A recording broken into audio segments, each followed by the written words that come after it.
Okay, we are up here on Craig Wilson's roof with Country Financial.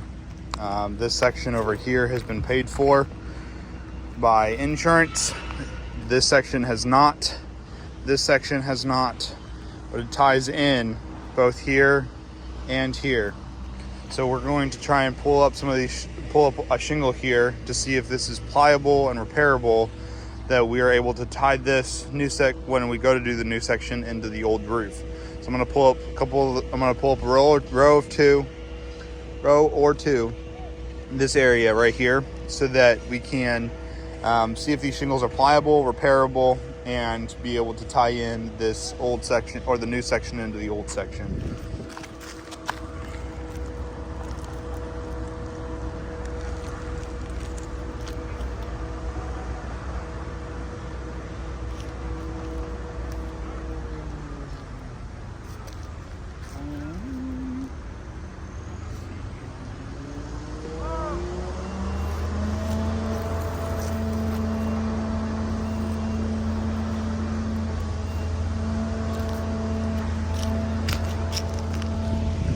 That's the shingle I'm going to pull out.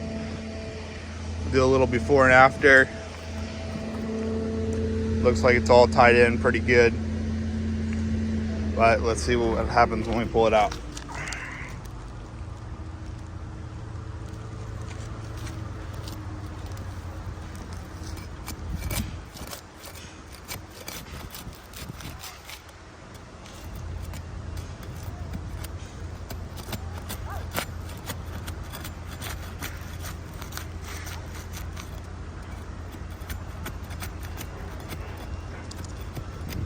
We're trying to be super careful.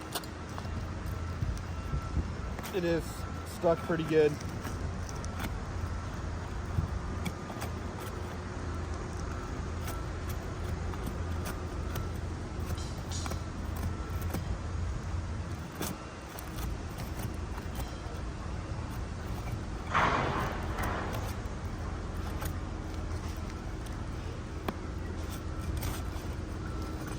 There's one area right here that it's ripped.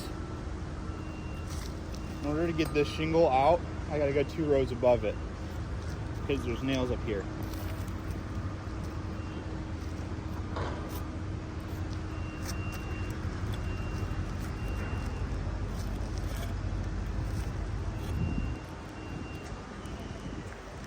Oh my gosh.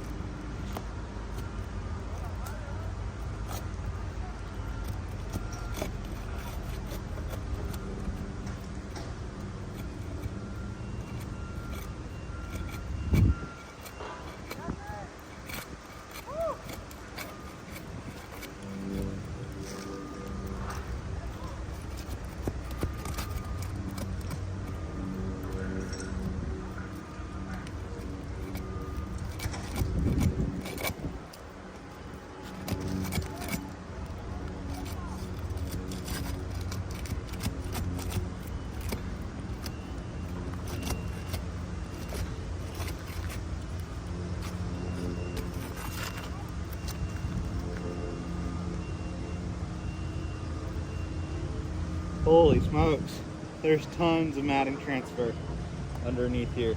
So none of these shingles are going to reseal. That's not going to reseal.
Okay, so this is deemed non-repairable for a couple of reasons. One, we got rips right here. I'll get more pictures and documentation of that. Two, you got tons of matting transfer under this, which means that, say I want to bring the repair up to here, and I got to go under the top shingles here to tie in, right? Well, now, all of this up here, that's matting transfer, this shingle's not going to reseal, even though this is the shingle further down that we're repairing. None of this is going to reseal because now all the adhesive under here is all gone on the matting transfer, right? So is this. So these rows aren't going to reseal, and we're using these rows as an example that those are the last two rows of the old shingles, tying in the new shingles down here into those. So that's not repairable. And I only ripped one right here, but we got a pretty sizable section to go into. Also, so we got this going here. We got this rip right here going. We got matting transfer in those two rows.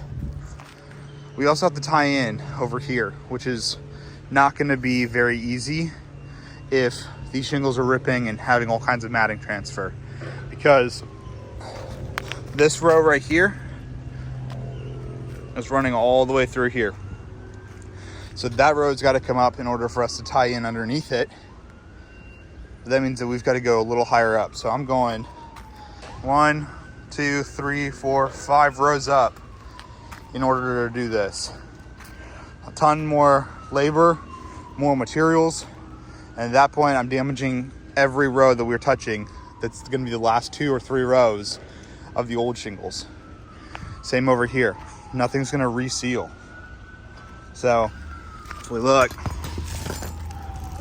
you can evidently see the matting transfer there. I mean, it's everywhere. Just chunks. Right here, right here, right here. This, that, this down here. I mean, it's everywhere. So now you see these rows aren't going to reseal. So I'm going to have to put a tarp on this to make sure this is waterproof for this homeowner. But this roof's not repairable. And when we walk up over here, there's a section right down in here. I think it's right about there, that we did a temporary repair on, and now we need to go back and do the actual repair with shingles, and that means that side of the roof's not going to hold either. So now we got a tie-in problem here, the rest of the roof, to make sure it's watertight. We got matting transfer, we got rips. I know it's a 7 or 8 year old roof, but every shingle is different in every element. So this one is weathering a little bit differently and has some problems with it. Please consider review and full replacement.